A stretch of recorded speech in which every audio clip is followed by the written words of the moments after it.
So the title of this talk could be about myths. So I am continuing with an overarching theme that we've talked to many times and wrote about in our book, Reflective Meditation, Cultivating Kindness and Curiosity in the Buddha's Company, which is that all experience is a story.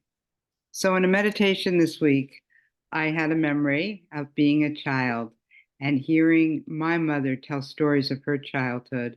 This is really one of my sweetest childhood memories. And there was something about these stories of her life that just seemed so uplifting and meaningful to me. But I haven't also, I was juxtapositioning this with I don't really connect very well with myths. There's so many myths. There's myths everywhere. There's myths, I think, in all religions. And I was reminded about how I don't connect with myths at a Passover Seder I went to a few weeks ago. Now, I really enjoyed it, but there was something about the story itself I just couldn't connect with. And I haven't been able to connect with myths from other cultures. From shamanic cultures, from you name it. These myths didn't speak to me. And most religions tell stories. In fact, that's the suttas and the Buddhist suttas are just full of stories about the Buddha teaching different people. They're stories, they're myths. I think myths are really important. They provide meaning and direction in life, and in religions, they're these shared myths that people connect around. But those stories don't work for me, but my mother's childhood story did work for me. So I started puzzling about this.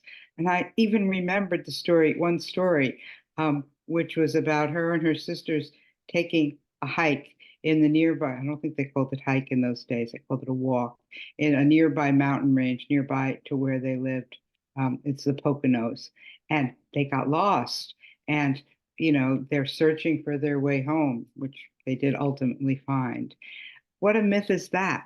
Getting lost in the forest, finding your way home, getting lost in the mountains.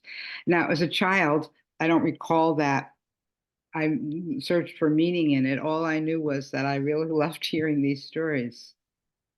And I could compare my mom's story. I mean, perhaps stretching it to the myth of the Buddha leaving home and wandering until he found his own awakening. I'm not sure my mother did, but it helped me fall asleep to hear about her stories. So then I started to think like my stories are of course, my myths. I've been reading old journals from, I'm still back in my 20s. I've got a long ways to go. And as I read them and think about this now, these stories are sort of like the myths of my young life or my young adult life. I could call it the myth of this young, confused young woman trying to come out as a lesbian and create a new culture on lesbian land, isolated and and considered perverts by many people at that time. So it turns out that this story by story seems to function as a myth for some younger women. It's a thing. And I was just interviewed by this lovely British woman, this British lesbian who came all the way from London to hear our stories and create hours and hours and hours of interviews to create a documentary. My first question to her when I met up with her is I said, "Why are you doing this? Why this project? Why this topic?" And she said, "It seems like such a fantasy." So she's kind of regarding our lives as a myth. And she video recorded me as I flipped through my journals and spoke of the life I lived. So this is what we're doing in reflective meditation, aren't we? We're flipping through the stories of our lives. Not everyone, not all the time, by a long shot. But this is one of the things you might hear, the stories of our lives. And as we do that, hopefully we make some kind of meanings that are useful and provide, again, positive directions in our life. Even, or maybe especially if those stories include remorse, because they really can provide positive directions going forward. we look at our past to learn from it. It's so obvious. Now, of course, as we look back on our stories, they'll never be completely accurate. There isn't even any, what does that mean anyway, to be completely accurate? Because our perceptions will always color our experience while it's happening. And our memories are selective, so they'll be picking aspects and shifting them around. But the stories of our life impact us. We are interpreting them. Maybe that's conscious, maybe it's happening unconsciously, or to put that in the language of Buddhism, either we're looking into the stories of our life with awareness, or that kind of, or they're functioning outside of awareness.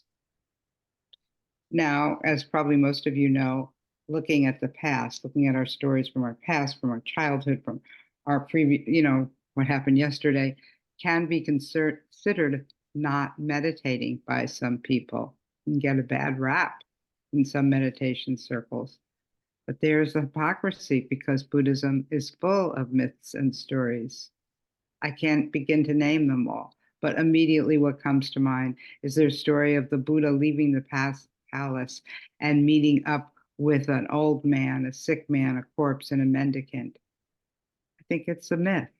I don't think it happened quite that way. Or the night of the Buddha's awakening.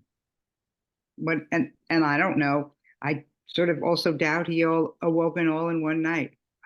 That's a very important story. I don't want to, provoke anyone by saying, but I don't know. It could, maybe, but maybe not. But more importantly than whether it happened that way is what does the myth tell us? How does it function in us? So for me, it functions that there's different stages of development. They call it in the night of the Buddha's awakening, the different watches of the night. And after his awakening, according to the myth, he meets up with Mara. And what does that mean? And many other Western, more psychologically bent people can make meaning of that. That is what's sitting with what is most difficult for us, what is scary. And the myth tells me it's better to turn towards it than run from it.